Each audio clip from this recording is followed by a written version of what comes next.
The wrestling world has never recovered from what happened on July 23, 2002. The night that changed everything. The night that proved friendship means nothing when championships and egos are on the line. And if you think you know betrayal in wrestling, you haven't seen anything yet. What I'm about to expose will make you question every alliance, every partnership, every handshake you've ever witnessed in that squared circle. Because behind the scenes, when the cameras stop rolling and the crowd goes home, wrestlers will stab their own brothers in the back for a taste of gold and glory. Shawn Michaels didn't just break Marty Jannetty's face when he threw him through the barber shop window, he shattered the very concept of loyalty in professional wrestling. But that was child's play compared to what's been happening in WWE's backstage politics for decades. Triple H built his entire career on the broken bones of his so-called friends. Stone Cold Steve Austin turned on every single person who ever helped him reach the top. And don't even get me started on what The Rock did to his own family members to secure his Hollywood dreams. The Montreal Screwjob wasn't just about Bret Hart versus Shawn Michaels. It was about Vince McMahon proving that nobody, and I mean nobody, is bigger than the WWE machine. Not even his most loyal soldiers. But here's what WWE doesn't want you to know. Here's what they've been covering up for years. Every single, shocking, betrayal you've witnessed on Monday Night Raw or Friday Night SmackDown was planned months, sometimes years in advance. These aren't spontaneous moments of rage and jealousy. These are calculated business decisions designed to manipulate your emotions and keep you glued to your television screen. Remember when Seth Rollins turned on the Shield? WWE marketing sold it as the ultimate backstabbing moment. But internal documents reveal that creative had been planning Dean Ambrose's heartbreak and Roman Reigns' devastation since the day the Shield first formed.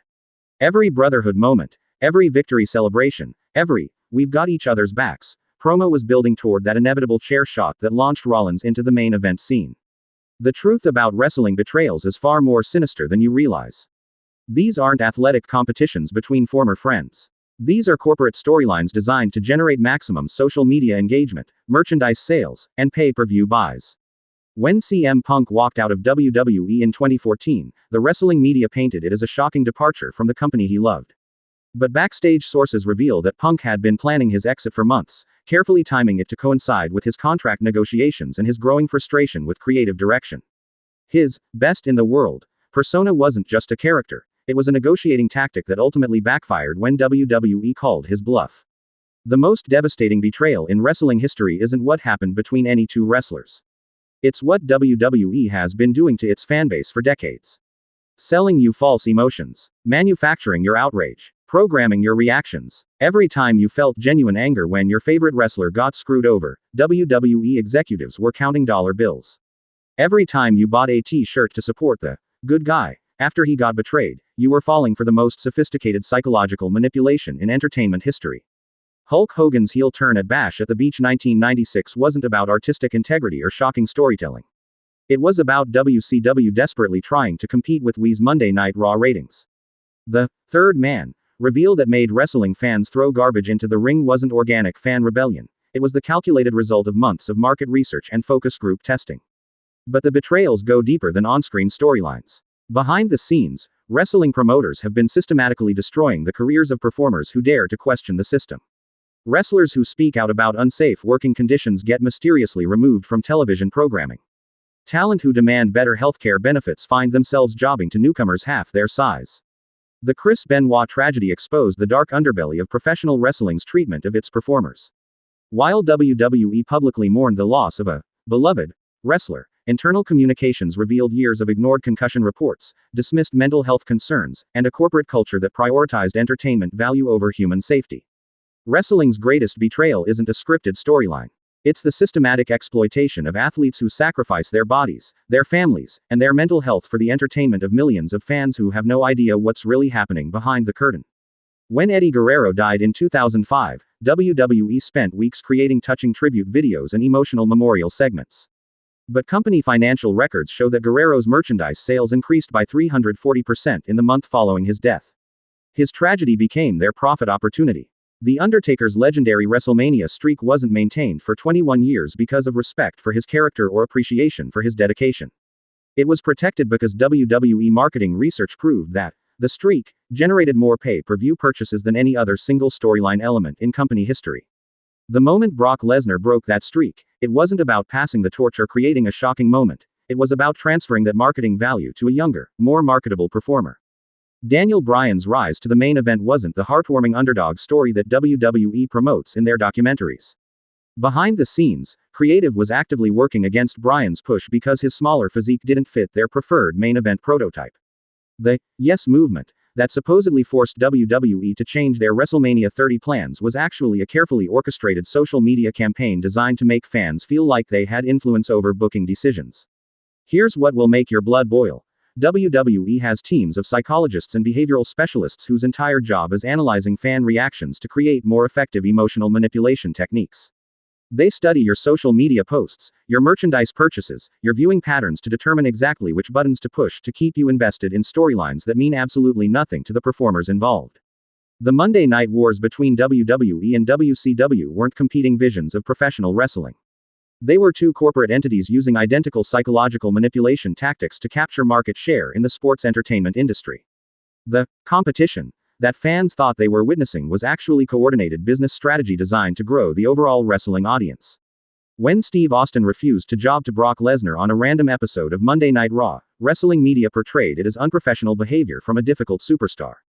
But Austin's decision was based on years of watching WWE bury established talent to push unproven rookies, destroying the credibility of legends who had built the company's foundation. The Ultimate Warrior's Hall of Fame induction in 2014 wasn't about forgiveness or healing old wounds. It was about WWE securing the rights to his name and likeness before his estate could negotiate better terms.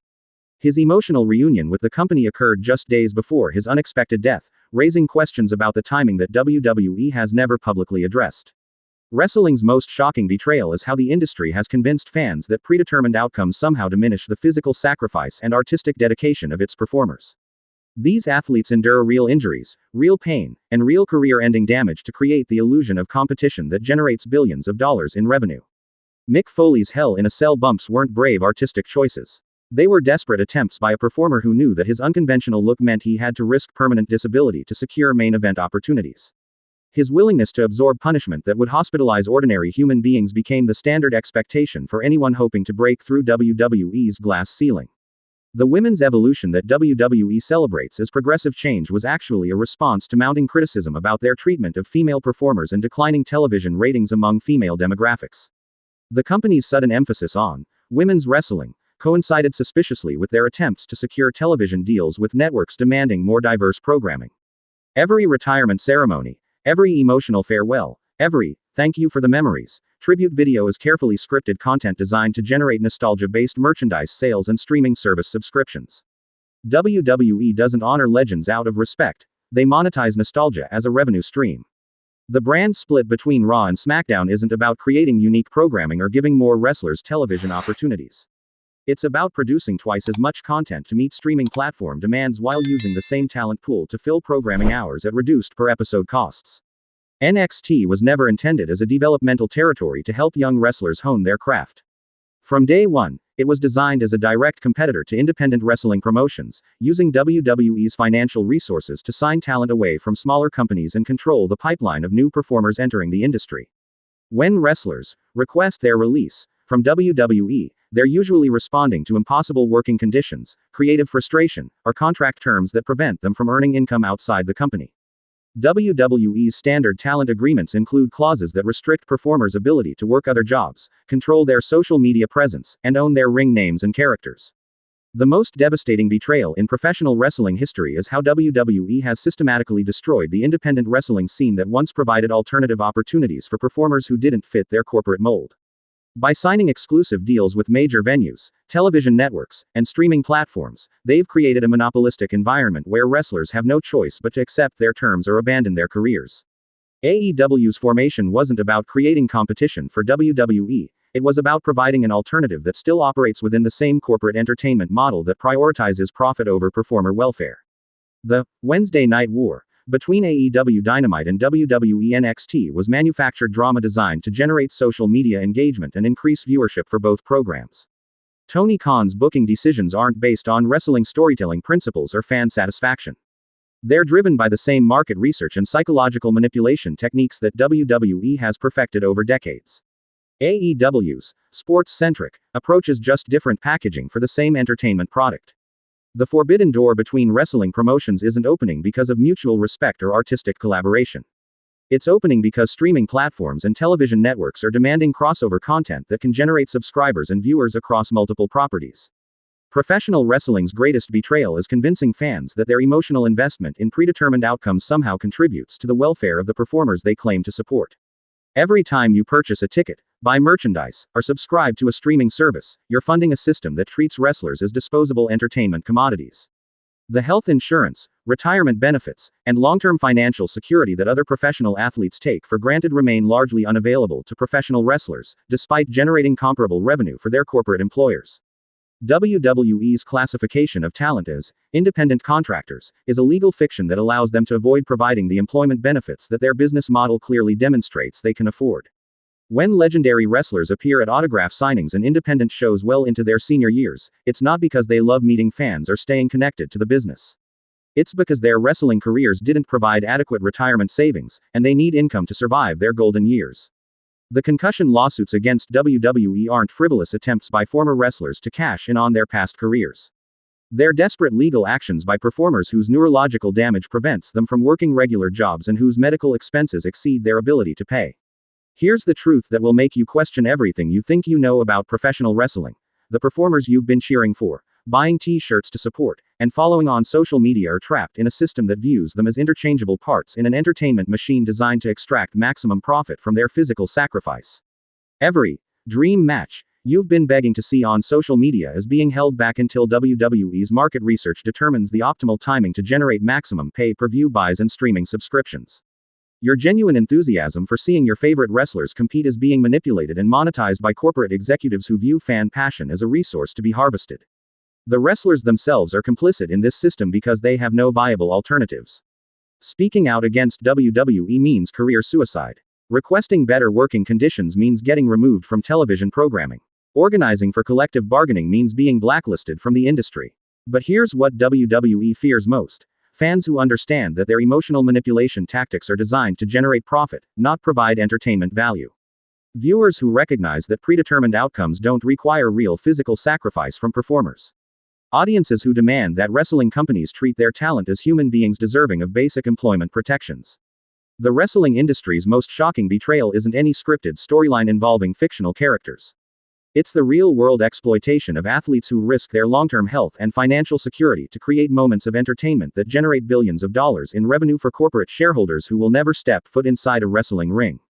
Every time you watch Monday Night Raw, Friday Night SmackDown, or Wednesday Night Dynamite, you're participating in a system that prioritizes corporate profits over performer welfare. Your viewership, your merchandise purchases, your social media engagement, all of it contributes to maintaining an entertainment model that treats human beings as disposable commodities.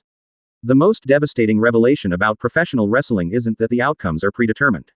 It's that the real-world consequences for the performers are permanent, irreversible, and largely ignored by the fans whose support makes the entire system possible.